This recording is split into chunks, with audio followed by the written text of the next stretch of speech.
올해 연말 임기가 종료되는 조병규 우리은행장의 연임에 적시도가 켜졌습니다.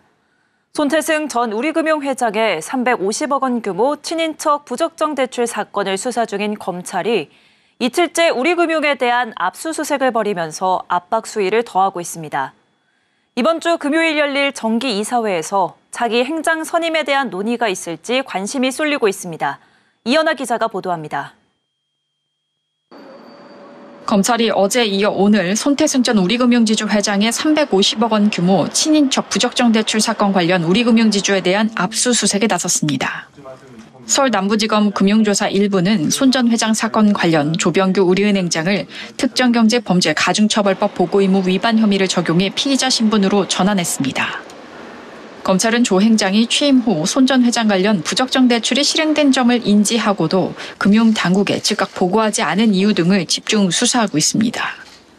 현 은행법에 따르면 은행이 금융범죄 관련 금융사고가 발생했을 경우 발생일로부터 15일 이내 금융당국에 보고해야 합니다. 검찰은 어제 손 전 회장 부적정 대출 관련 성모 전 우리은행 부행장을 특경법 위반 혐의로 구속 기소했습니다.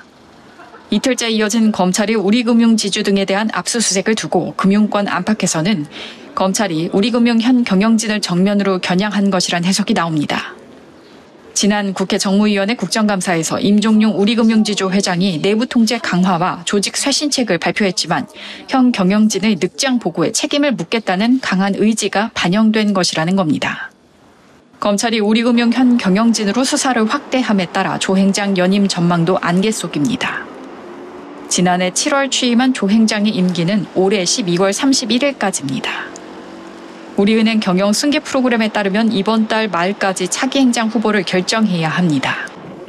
금융권에 따르면 우리금융은 자회사 대표이사 후보 추천위원회를 비공개로 열고 차기 행장 후보 선임 논의를 이어갔지만 사안의 민감성을 고려해 진행 상황을 공개하지 않은 것으로 전해졌습니다. 조 행장은 스스로 거취를 밝히지 않은 가운데 오는 22일 예정된 우리금융 정기이사회에서 차기 행장 후보 논의가 이뤄질 것으로 전망됩니다. 서울경제TV 이연아입니다.